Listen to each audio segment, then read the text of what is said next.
7వ తేదీ ఏప్రిల్ నెల 2025వ సంవత్సరం. ఈరోజు దేవుని వాగ్దానము. 1 యోహాను 2వ అధ్యాయము 1వ వచనము. నా చిన్న పిల్లలారా, మీరు పాపము చేయకుండుటకై ఈ సంగతులను మీకు వ్రాయుచున్నాను. ఎవడైనను పాపము చేసిన ఎడల నీతిమంతుడైన యేసుక్రీస్తు అను ఉత్తరవాది తండ్రి యొద్ద మనకున్నాడు. సహోదరి సహోదరులారా, పాపము వలన వచ్చు జీతము మరణము.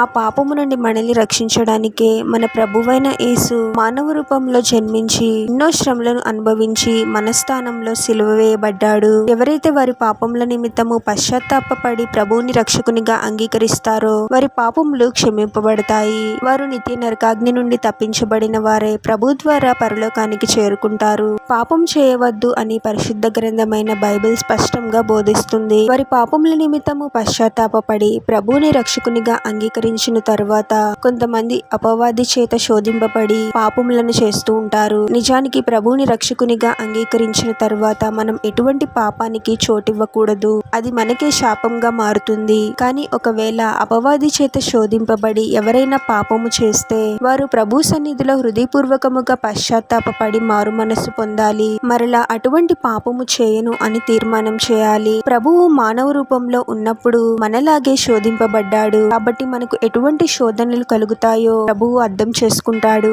ప్రభు సన్నిధిలో పశ్చాత్తాపపడి మారు మనస్సు పొందితే నీతిమంతుడైన ప్రభు తండ్రి దేవుని దగ్గర మన తరఫున వాదిస్తాడు. కాబట్టి చేసిన పాపము నిమిత్తము ఆలోచిస్తూ ఇంకా కృంగిపోయి ప్రభువునకు దూరం అవ్వకూడదు. కానీ ప్రభు సన్నిధిలో పశ్చాత్తాపపడి ప్రభు ద్వారా మనం క్షమించబడాలి. ప్రభు తప్పకుండా మన బలహీనతలను అర్థం చేసుకొని మనల్ని క్షమిస్తాడు. ప్రభు మనల్ని క్షమిస్తాడులే అని పాపమునకు చోటిస్తూ కావాలని పాపం చేయకూడదు. అది మన జీవితానికి ఏమాత్రము మంచిది కాదు. ఎన్నో శాపాలను తీసుకువస్తుంది. కాబట్టి మనము ప్రభువునకు లోబడి తెలిసి తెలియక పాపములను ఏమైనా చేసినప్పటికీ ప్రభు సన్నిధిలో హృదయపూర్వకముగా పశ్చాత్తాపపడి మారు మనస్సు పొందాలి. ప్రార్థన.